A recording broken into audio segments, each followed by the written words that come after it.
Welcome to the World of Warcraft What's Next panel.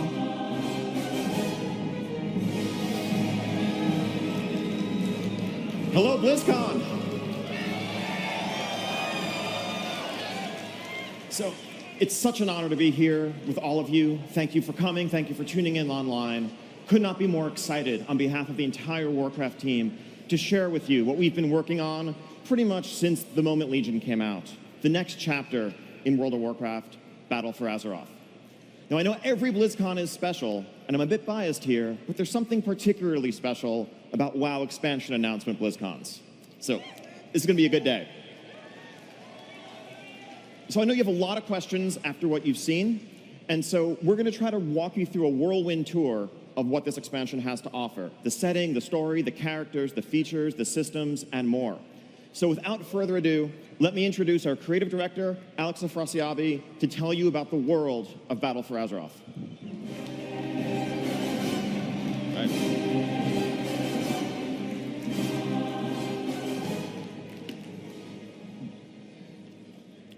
Thank you, Ian. Nice shirt. This is the new shirt.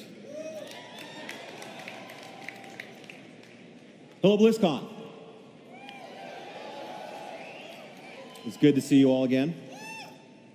We are here today to talk about the Battle for Azeroth and prepare you for the coming war. By now, we've all seen that incredible cinematic where from the get-go, battle lines are drawn. And what I like best about that cinematic, and it does so many things so well, is that it reinforces the foundations of Warcraft.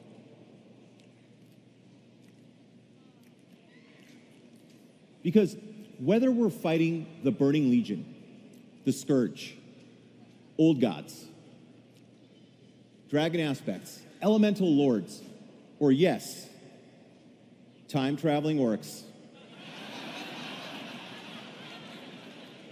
our hearts and minds are with our factions. We do what we do in this world, first and foremost, for the Horde and for the Alliance.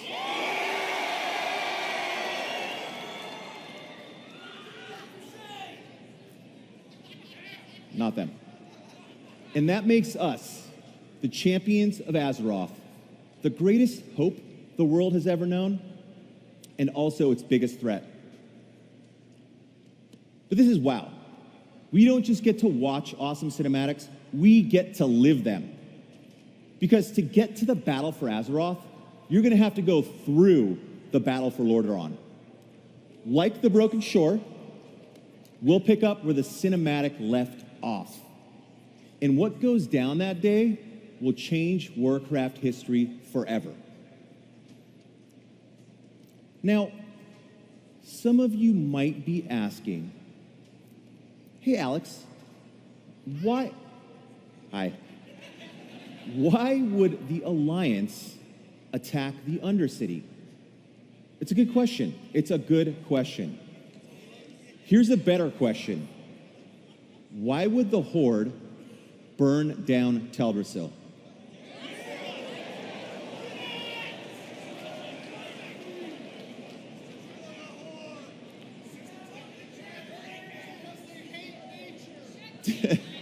Did Teldrassil fall first? Did Teldrassil fall first and lead to the attack on the Undercity? Or was the burning of Teldrassil a response to the bold Alliance attack on Lordaeron? You'll find out. Think about this. The stage is set for an Alliance-controlled Eastern Kingdoms and a Horde-controlled Kalimdor, with one great big sea separating the two continents, which leads us to our search for allies. In our quest for victory, we will seek out the Kultirians as the Alliance and the Zandalari as the Horde. Coincidentally, both of these nations have extremely powerful navies, which we're going to need to span that great sea. Let me leave you with this thought. No boats. Some boats. Let me leave you with this thought. No matter who fired the first shot, we are in an all-out war. It's our duty as Alliance. That's right. As Horde. To defend our people, our families, and our homes. This is the battle for Azeroth. So to recap, the Alliance and the Horde are in an all-out war. Old hatreds have reignited as both factions strike at each other's hearts. Now, with the world divided, we seek out lost territories and new powerful resources. And with no external threats, we turn our fury on each other. We fight for our faction's survival and our place in this world. And to win this war, we're gonna need all the help we can get, which leads us to find new and old allies alike. And that takes us to Kul Tiras and Zandalar, which opens up 2 new continents to the game, which we're gonna take a look at right now. Woo! All right, starting with Kul Tiras for the Alliance. Kul Tiras was founded 3,000 years ago when a group of Gilneans left the old empire to explore the Great Sea. They came upon this cold, mountainous island, rich in natural resources, and decided to settle in. And over the course of the next 2,500 years, the Kul Tirans built the most powerful navy on Azeroth. A navy that the Alliance really, really wants. Today, Kul Tiras is ruled by 4 houses, which we'll find out are in a bit of trouble. And before we're going to get the Kul Tirans to join our side, we're going to need to help them with their problems. Lastly, Kul Tiras is broken up into 3 main regions. We've got Tiergard Sound in the middle, the Drusvar in the southwest, and Stormsong Valley in the north. Let's take a look at the zones of Kul Tiras. All right, first up, we've got Tiergard Sound. So Tiergard Sound sits on an inlet in the middle of the continent, and it connects the Great Sea. It's the main connection point for all of the different zones. Now, within Tiergard, we'll find the capital city of Kul Tiras, Boralis. This will also be the Alliance's main base of operations in the Battle for Azeroth. So this will be your hub. Now, I mentioned that Kul Tiras was ruled by 4 houses. When we get to Tiergard, we'll meet the first of these houses, led by a familiar name, Proudmoore. Meet Catherine Proudmoore, everybody. This is Jaina's mother, and I want to go on record here and just head this off. She is 100% not a dreadlord. Not. Now, Kul Tirans by nature are monster hunters, specifically big, nasty sea monsters, which has led to a much hardier breed of human, like these big fellas over here. And I also mentioned that the zones each have their own problems. Well, in Tiergard, one of the problems has to do with pirates. Normally, the outlaws of Kul Tiras hang out at the pirate city of Freehold. But in recent months, they've gotten a little bold and have started to attack Tiergard Sound. And we're going to need to have to deal with that. Now, who wants to see a video? Yeah. All right, let's take a look at Tiergard Sound.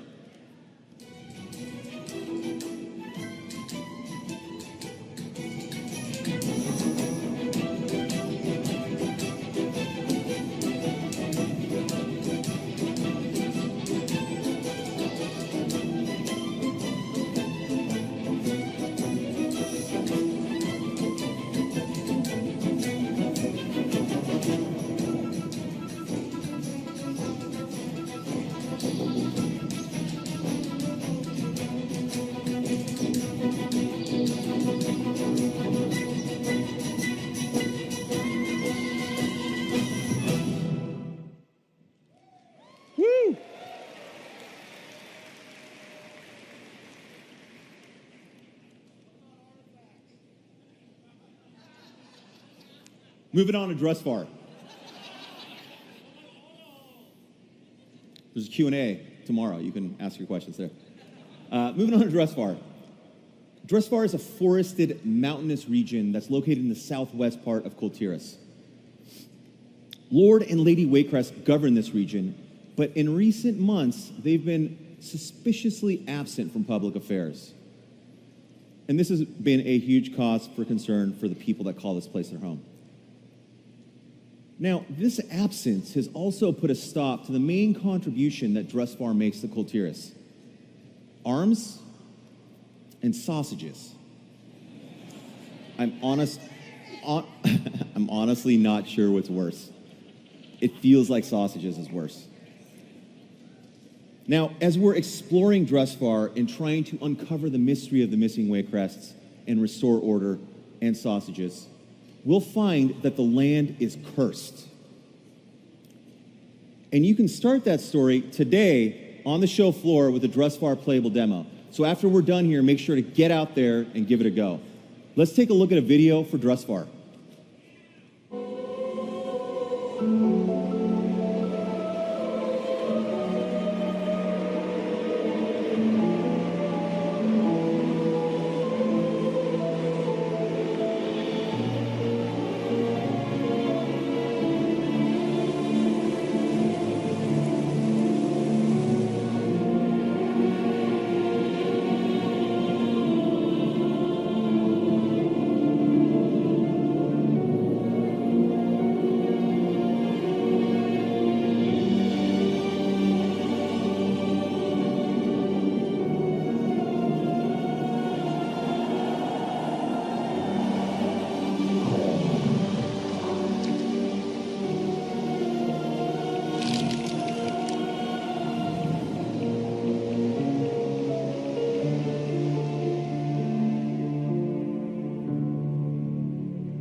Last up in Kul Tiras, we've got Stormsong Valley.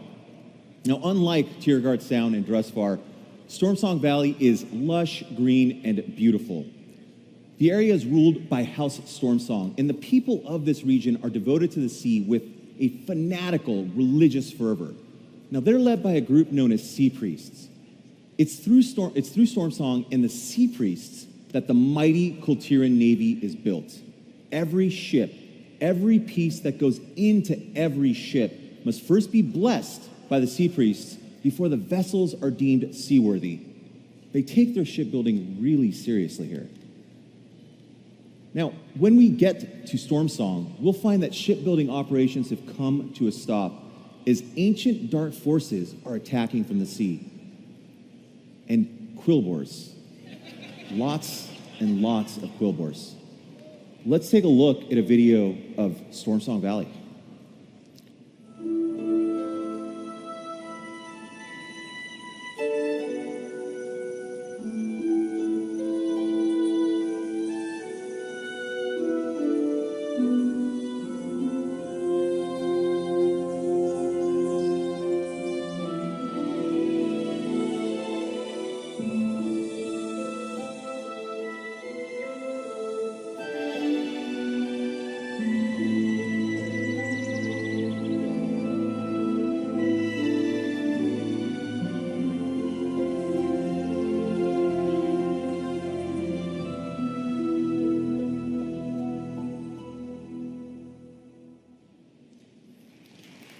All right.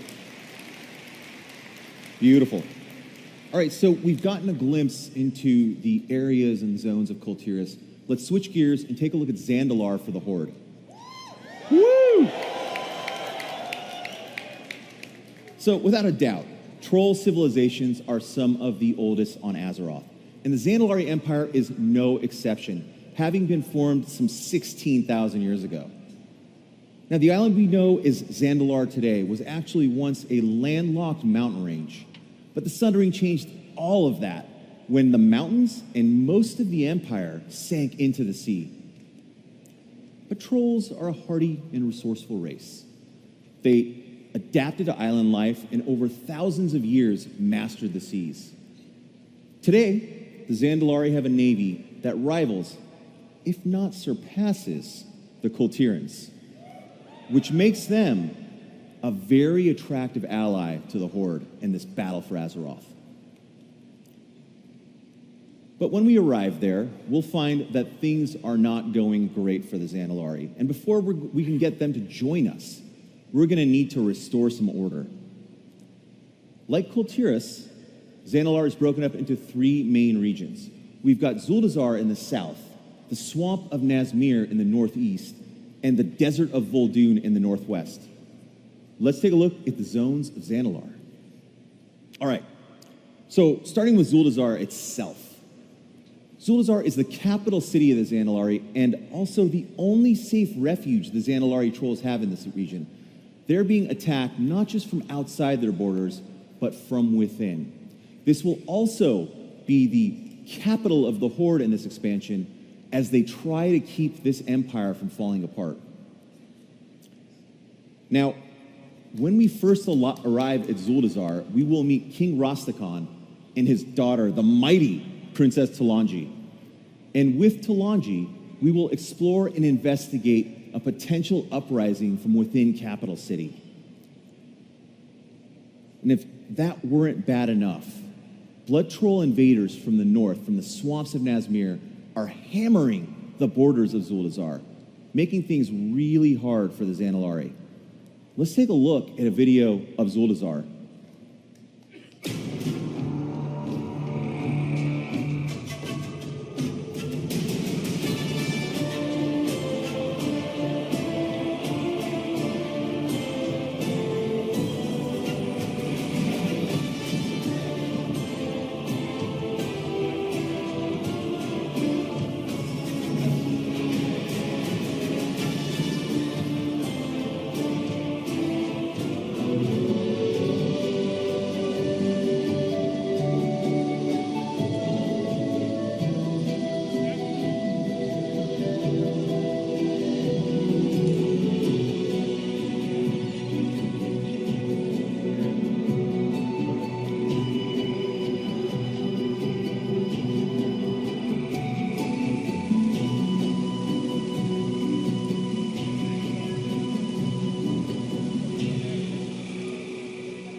Epic. Videos are nice, but they don't even do the actual zone justice. Once you get in there, it's amazing. Okay, on to one of my favorite zones, Nazmir. Now, before the Cataclysm, Nazmir was a lush forest. But when Deathwing broke the world, he shook something loose, and Nazmir started sinking into the sea. Today, it's a wretched, festering swamp, which turns out is the perfect environment for blood trolls to thrive in. The same blood trolls attacking Zuldazar today. Now, to defeat these blood trolls, we are going to need to enlist the aid of powerful Loa. Now, for those of you that don't know, Loa are basically gods to the trolls. Up there, we've got one Samdi, who some of you may know, and Kragwa, the frog Loa, who you'll definitely want to know if you want that sweet frog mount. I know you do. I know you do. Now, as we're digging through the muck in Nazmir, we will uncover ancient Titan secrets in a Titan facility.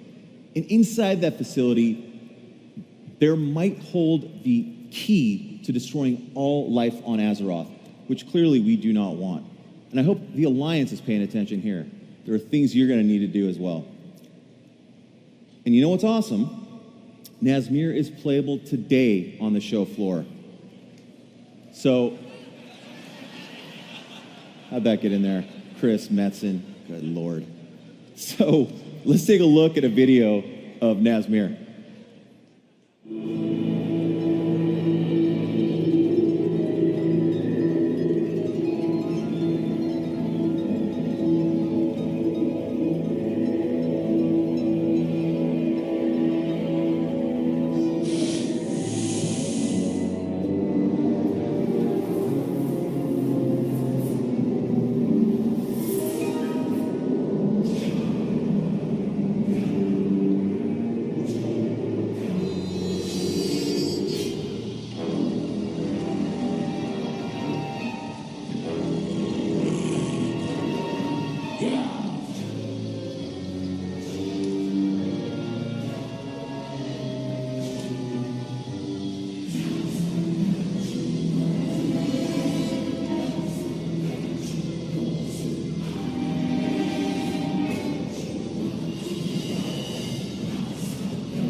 Yeah.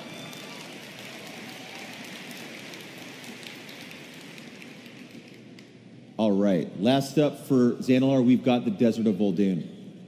Would you believe that Vol'dun was once a vibrant jungle? You probably believe that. It's totally plausible. But all of that changed when the Akir, this mighty, savage group of old god minions, attacked this region thousands of years ago, leaving nothing but desert and ruin in their wake. So, what do the Zandalari do with an uninhabitable desert? Well, they use it to basically send off their criminals to. And most of them die. Most of them. Now, as... Yes, indeed.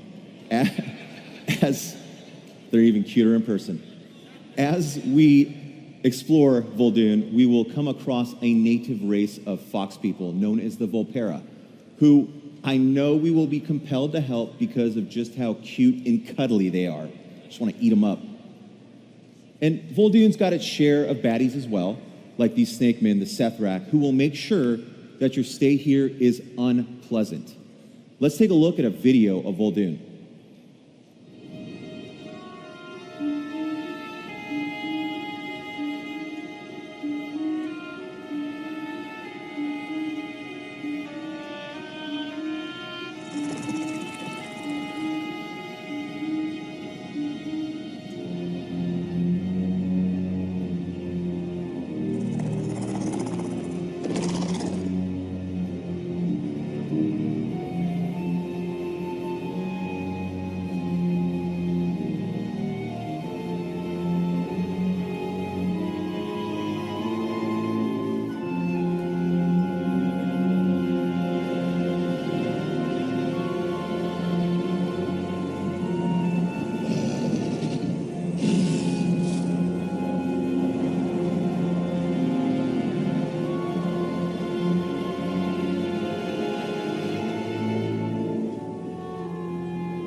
All right. And that was Zandalar.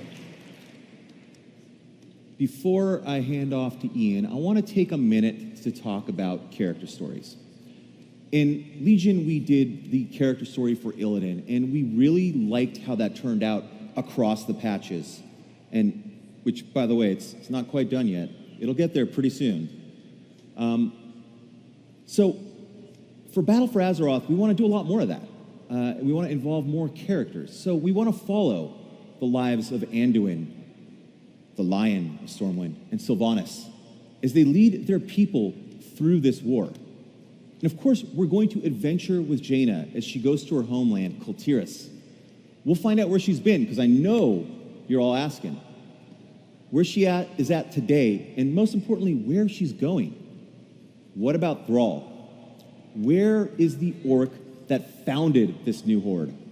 What's his place in all of this?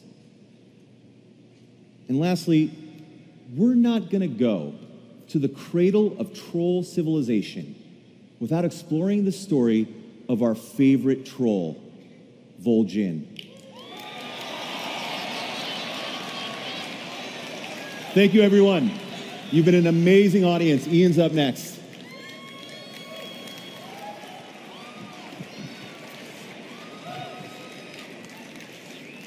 We told you we'd get back to Vol'jin. Thank you, Alex. Okay, so you have just heard all about the world that you're going to be exploring. Let me start talking a bit about how you're going to be exploring it. So just some of the basics first. So as Alex mentioned, we have 6 zones spanning 2 continents. 3 on Kul Tiras, 3 on Zandalar. And because of the nature of the story here, the way you're going to level up, Alliance players will head off to Tiragard initially, Horde players will head off to Zuldazar, and you will level to 120, primarily in your own faction's continent, as you learn to understand their problems and solve those problems. We're still going to have the scaling zone tech we had in Legion, so you can pick which of the 3 zones you want to start in, which problem you want to solve first, play your way through those content as you prefer. Now, at max level, the entire world will open up to you, effectively doubling the amount of outdoor space that you'll be actively engaged in when you are 120. Now, it might be easy to lose track as you are dealing with the problems of the Kultirans and of the Zandalari. It might be easy to lose track of the larger conflict in which Azeroth as a whole is embroiled. And so just as we had the Garrison campaign in Warlords and the Class Order campaign in Legion, we have two epic Alliance and Horde war campaign arcs that will weave their way throughout the level up experience and beyond, anchoring you in the larger war consuming the world, as well as beginning to lead you to the opposite faction's lands. So you'll start to build up some outposts in Kultiras as a Horde player. You'll start to build up some outposts in Zandalar as an Alliance player that will set the stage for the eventual 120 experience when it all opens up. Now, at max level, there will be world quests, there will be emissaries. We're very happy with how this has played out in Legion. We want to continue to build upon it, refine it, learn from what's worked, what hasn't, but that structure is here to stay. Now, let's start talking a little bit about features. So, allied races. So, as we've heard, the lines of battle here have been drawn. It's hard to remain neutral in Azeroth going forward. Alliance and Horde are looking for all the help they can get. And part of what that means is seeking out potential allies, turning to friends that we've been through great hardship together, and seeing if they will join our cause. And you, as a champion of the Alliance or champion of the Horde, are going to be one of those doing that. You will reach out to these allies, see what other problems they have, see if they will join the Alliance, see if they will join the Horde, playing through custom quest content that tells the story of how Thalyssra and the Nightborn come to join the Horde, or how Ilaria and the crack elite squad of elves that she has trained to harness the power of the Void come to make their home in the Alliance, hardening the rift between her and her sister. You will play through those quests, and once you do, you will unlock the ability to make that allied race as a new character across your account.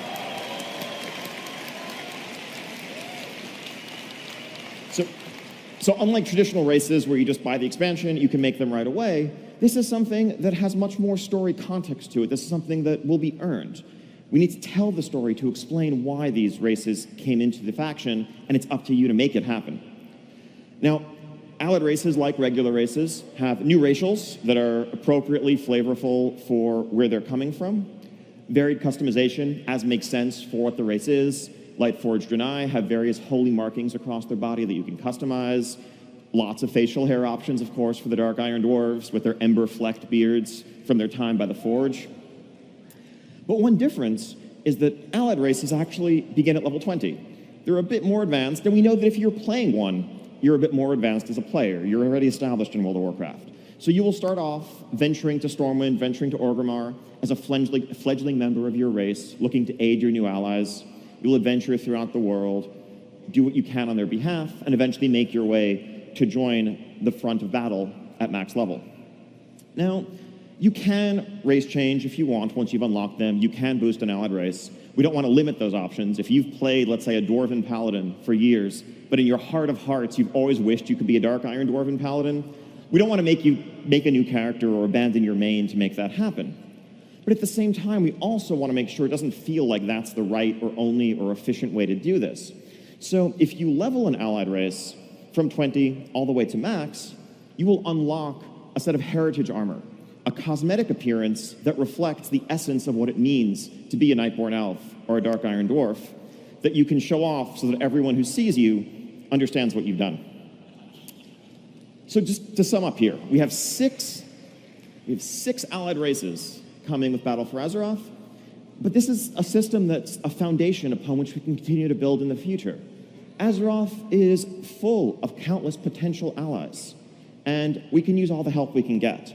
So we're very excited about this as a starting point for something greater to come. And so for Horde, you will be turning to the Nightborn in the High Mountain, with whom you fought and whom you aided in the Broken Isles, as well as, if you are successful in your journey in Zandalar, the Zandalari Trolls. Meanwhile, the Alliance find fast new allies among the forces of Argus, the Lightforged Draenei, the Void Elves under Ilaria's tutelage, and it will work with Moira to rekindle and bring the Dark Iron Dwarves into the Alliance formally. So I know you caught a quick glimpse of these Allied races during the feature reveal, but let's take a much closer look. Check out this video.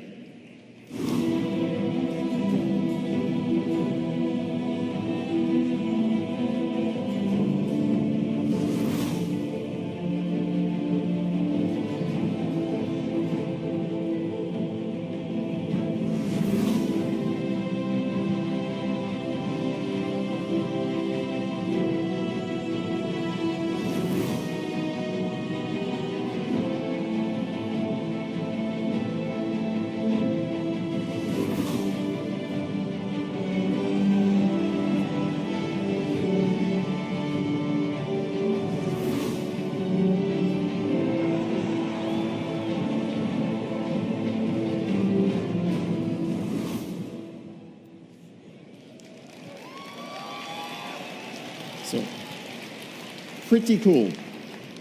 One nice thing about the cosmetic armor sets, and you saw all those heritage armor sets in that video, is as cosmetic transmog appearances, these are universal. So if you, for example, played a Dwarven caster and always wished you could have a more battle mage type look, doesn't matter if you wear cloth, you can still transmog it to look like that dark runic mail and show that off.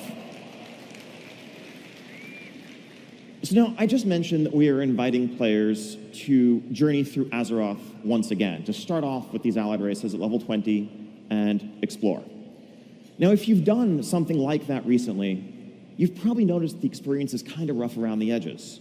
Now, the content, the world, the stories, those hold up. Those are great. There's humor, there's life there. But the pacing of the experience is all off. If you're trying to play through, let's say, Hillsbrad, you'll quickly find that about halfway through the zone, a lot of the quests in your log are turning green or even gray. On the one hand, all the mechanics of the game are telling you to get out of there, to move along for better rewards, more experience, a place where you belong, while the story is telling you to stay because you want to see what happens next. We want to solve that. Now, in Legion, during the level up experience, we introduced the concept of scaling zones, and that allowed players to pick and choose their way through that experience. So,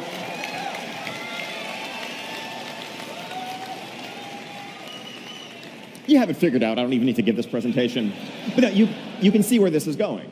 So we are looking to take that tech and expand it to the entirety of World of Warcraft.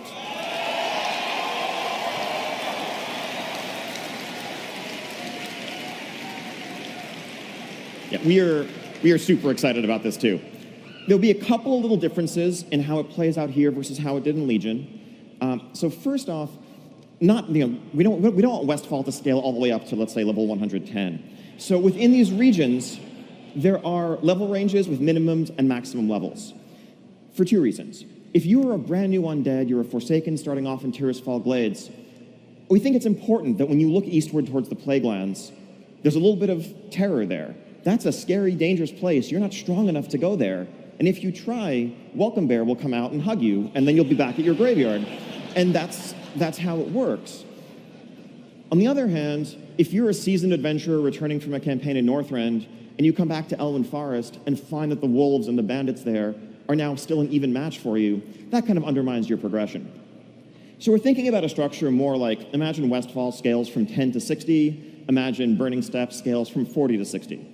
You're never going to out-level the zone while you're in it, but there's still some sense of progression, and once you've moved past the entire expansion, you do feel like you have surpassed it and you are more powerful. Now, speaking of expansions, we'd also like to take a step back from just zone choice and think about how you navigate expansions in the course of leveling up. So if you've leveled alts recently, you know the drill. You hit 58, you go to Hellfire Peninsula, you maybe do a zone and a half or so, depending on how many dungeons you're doing. Then it's off to Northrend. Well, what if you could choose? What if Burning Crusade content scaled all the way from 60 to 80? It's pretty self-explanatory. BC 60 to 80, Wrath 60 to 80. Similarly, Kata 80 to 90, Mists 80 to 90. You can pick one expansion, do most of its content if you want. You can bounce back and forth between the two. It's flexible. The point is player choice. The point is having the experience that you want to have as you're leveling through WoW. And yes, this applies to dungeons, it applies to all the rewards along the way.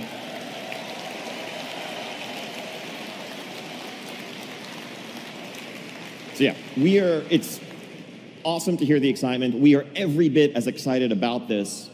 And because it's something that really it's not really an expansion feature, it's just a basic improvement to the game, we want to get this in your hands sooner. So,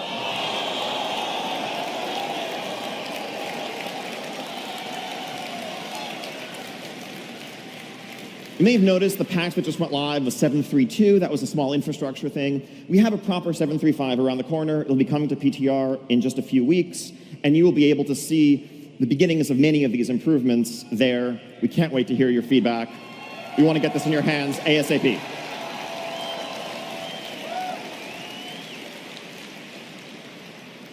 All right. Now, an all-new feature. Wasn't mentioned in the feature.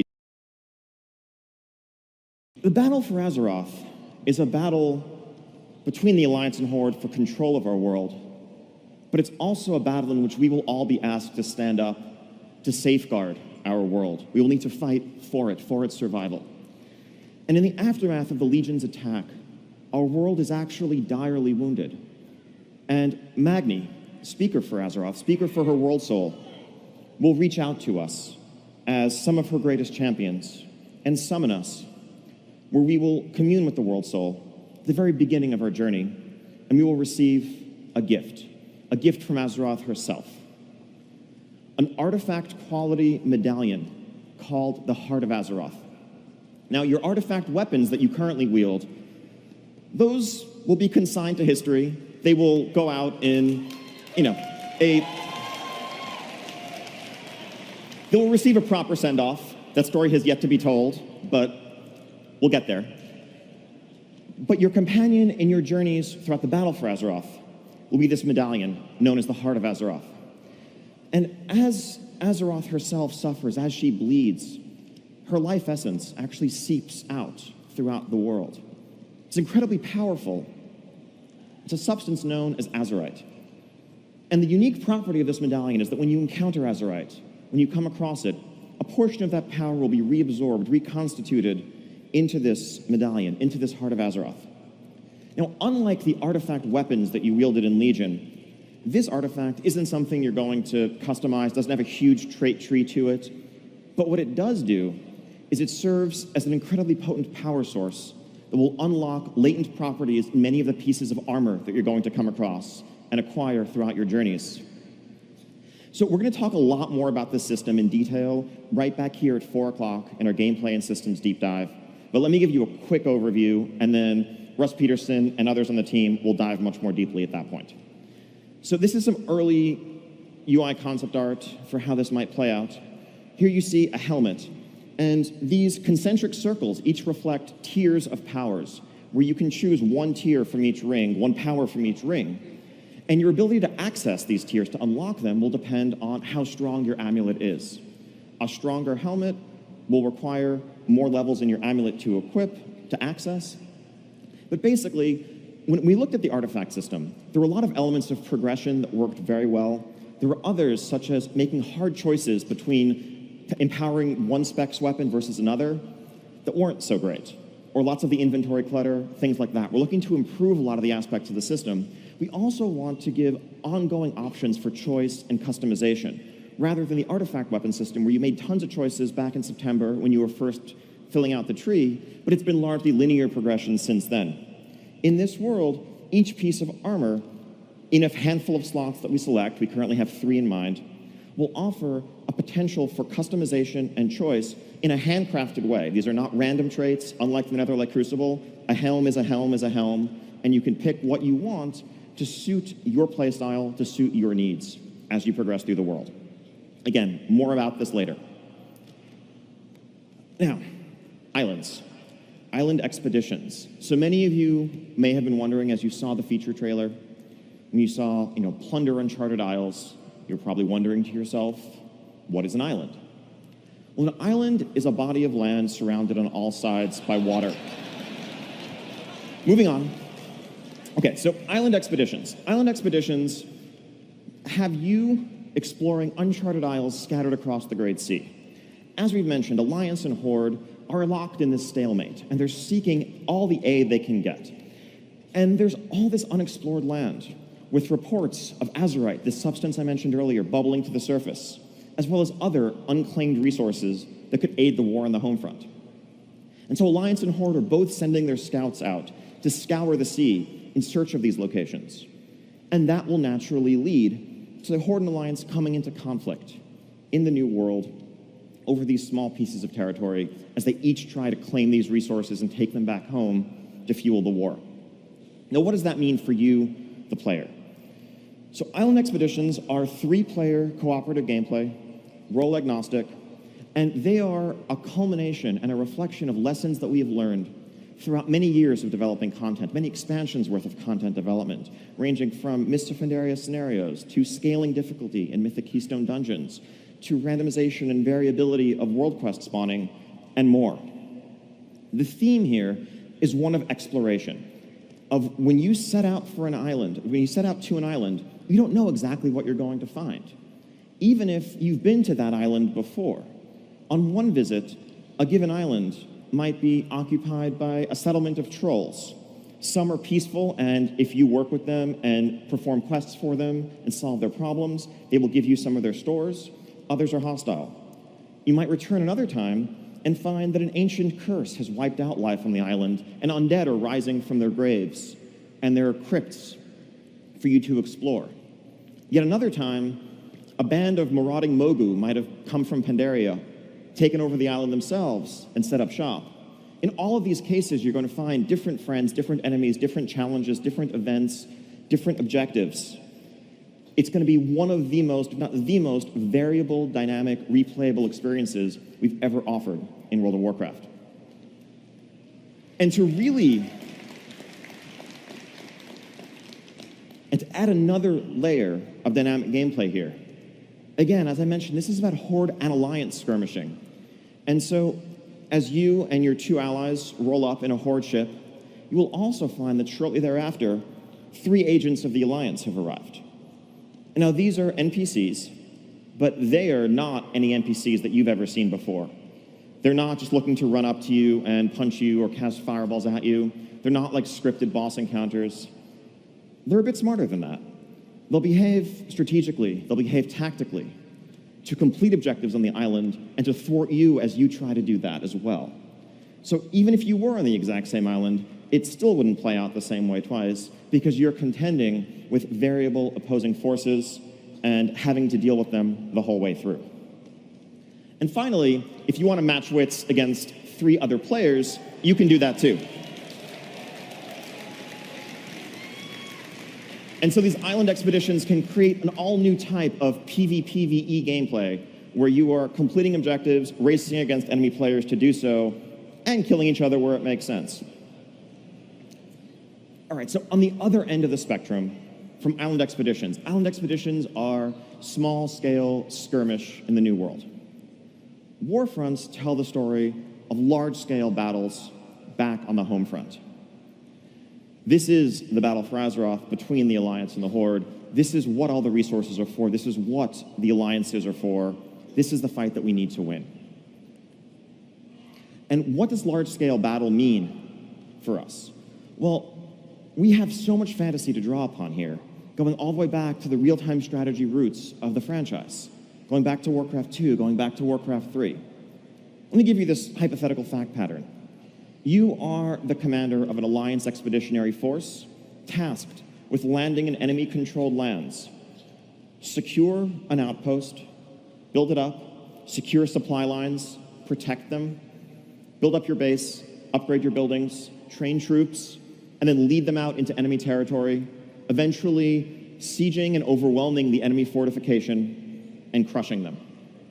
I just described about 2/3 of all Warcraft campaign maps right there. Well, this is World of Warcraft, and let's put you in that experience. This isn't an RTS, this is you as a champion on the front lines, playing out that fantasy, living that experience. What does this mean? A Warfront is a 20-player cooperative raid as you join Alliance force, as you join a Horde force, to build up a base and take on a vast enemy entrenched, led by a powerful commander. And what you will do along the way is gather resources, build structures, decide whether you want a barracks or a stables collectively, upgrade those things, train troops, upgrade your troops, and lead those troops into battle to claim ultimate victory on behalf of your faction. Now, both Islands and Warfronts, I've just given you a quick high-level overview, but again, at 4 p.m., right back here in our Gameplay and Systems Deep Dive, we'll be talking a lot more about both of these features.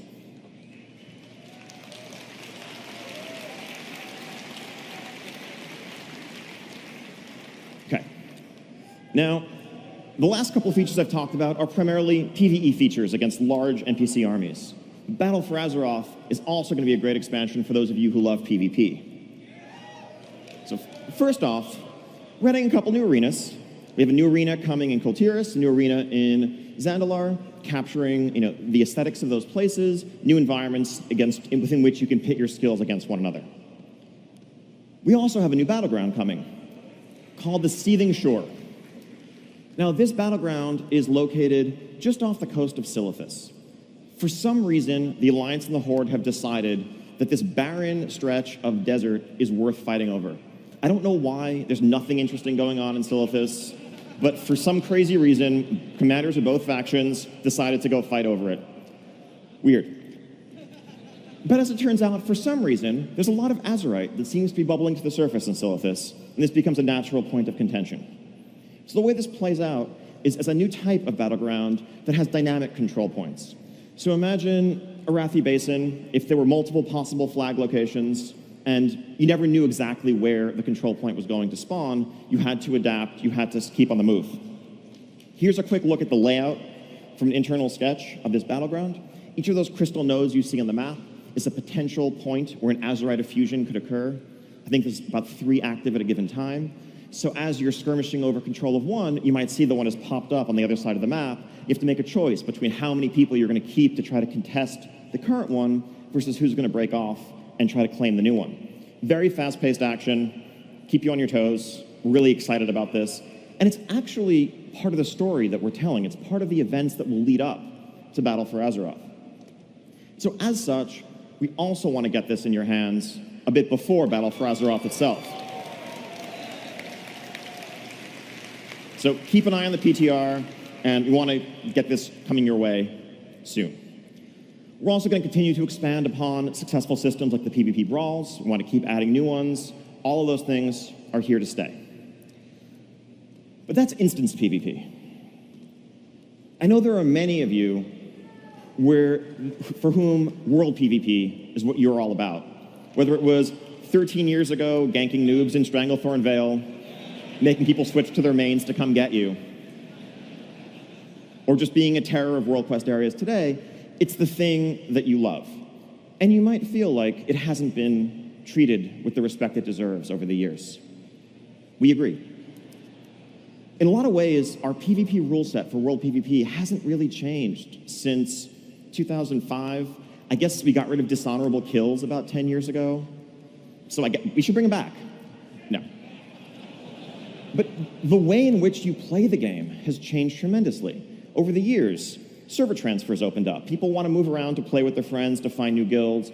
As it turns out, most people prefer to transfer to servers where their faction is already dominant, leading to more and more lopsided populations.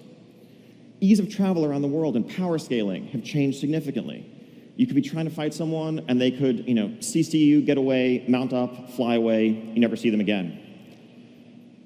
And much more recently, we have cross-realm gameplay.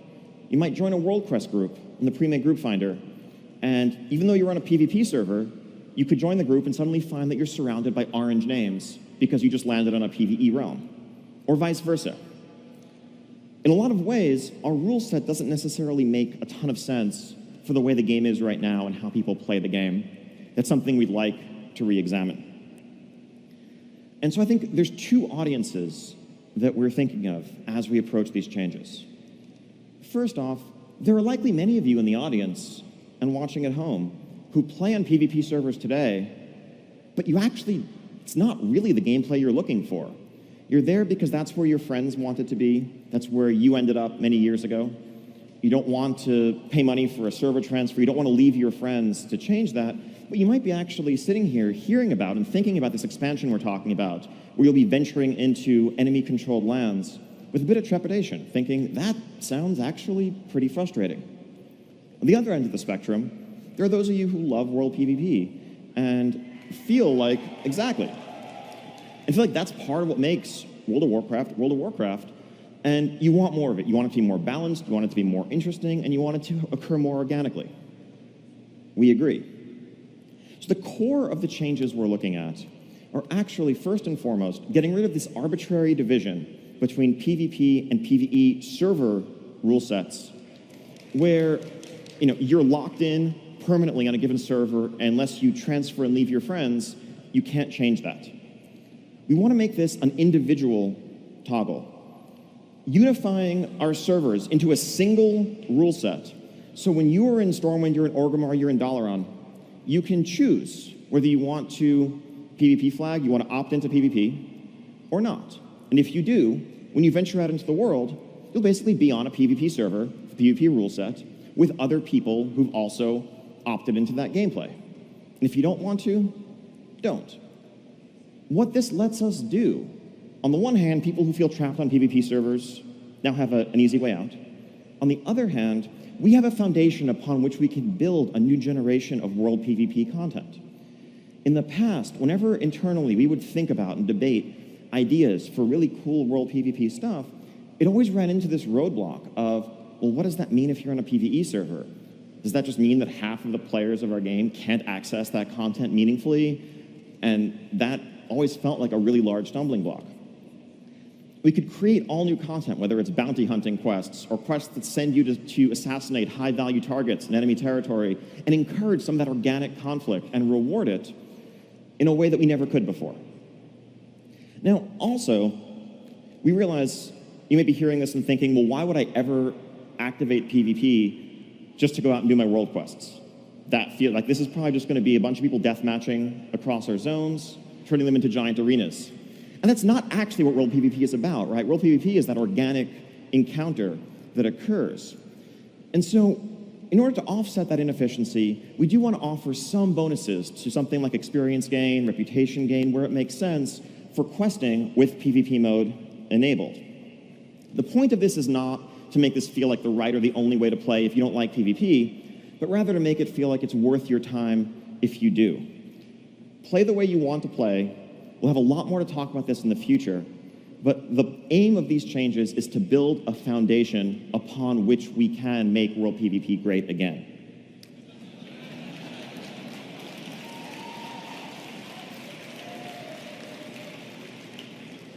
So changing gears a bit, dungeons. So we have 10 dungeons coming your way in Battle for Azeroth. Like zones, each faction will have separate level up dungeons associated with your continent, 4 in Kul Tiras, 4 in Zandalar, and then all 10 open up when you hit max level, and you gain some new motivations to go into some of those places. On the system side, Mythic Keystones also here to stay. We want to provide better support for that system. We'll be designing more of our dungeons with full knowledge of what this system entails. We also want to provide UI improvements, so it's easier to form and find Mythic Keystone groups. If you're just looking for a 10, but you don't care what map it is, you should be able to search for that much more easily, things like that. But refinements, just building upon a system that we've heard fantastic feedback from the community about. We love this as really making dungeons a continued part of the endgame. Let's talk about some specific dungeons. First off, Freehold. Freehold is located in Tiragarde Sound. This is a wretched hive of scum and villainy.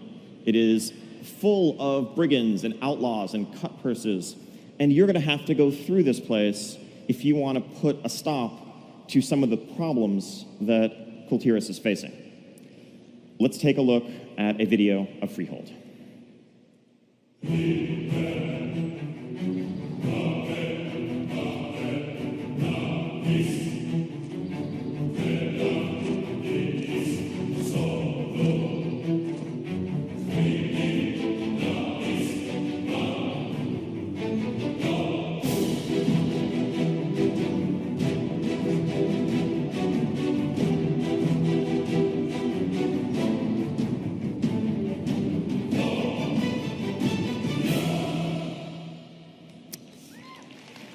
Yeah, that was an ogre with a shark for its arm, but...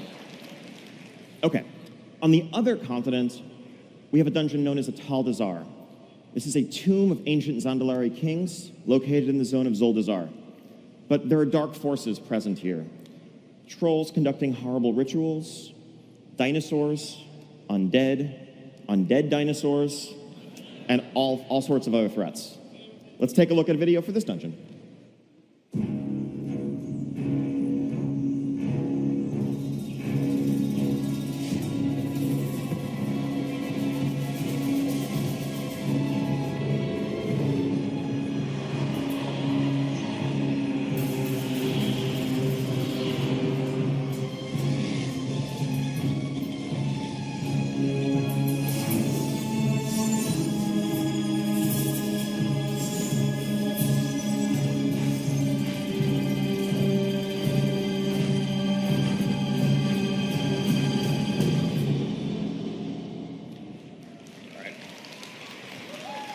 So both of those dungeons are also fully playable here on the show floor today for a total of 4 separate experiences. Alliance questing, Alliance dungeon, Horde dungeon. Grab 4 friends, make some new ones, check out the dungeons. We can't wait to hear your feedback.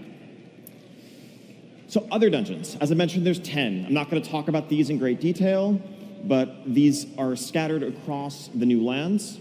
Special call out to the Shrine of the Storm. This is a dungeon in Stormsong Valley. If you want to see a bit more behind the scenes boss design for this dungeon, check out our boss design panel tomorrow afternoon on the Legendary stage, and you can see our encounter team design out one of the bosses in this dungeon live.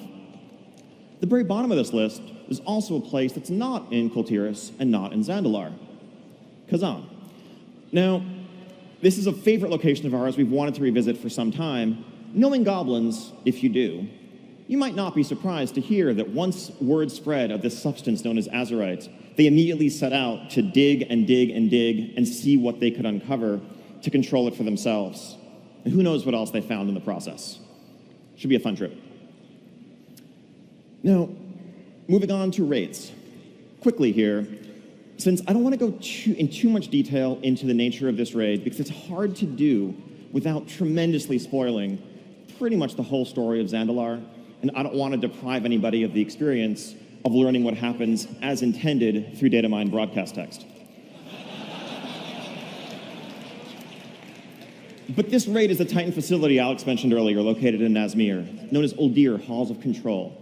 It was once a Titan, effectively a laboratory, a quarantine facility, where they aimed to analyze and try to understand the nature of their ancient enemy, the Old Gods. It didn't go so well. This place has been shut down, sealed away for thousands of years until now. And we'll have to go in there to face off against the source of Zandalar's corruption. Inside, we'll see a new spin on some Titan architecture, as you see in a concept from one of our dungeon artists here. We'll be facing off against all manner of delightfully slimy foes. This little tiny person, sorry, tank. At least doesn't have ankles for you to look at. You'll be looking at a belly. Now, this is the first raid. This is the Highmaul, this is the Emerald Nightmare of this expansion. Now, following this, and I'm going to say even less about this raid, it might have occurred to you when Alex was up here earlier talking about the dark threats from the sea plaguing Kul Tiras. Well, we know a couple of dark threats from the sea, don't we? There are some that we have heard a lot from in Legion. You know, some Tidestone-related stuff. And so, yes, before all is said and done in Battle for Azeroth, we'll be facing off Queen Ashara, against Queen Ashara.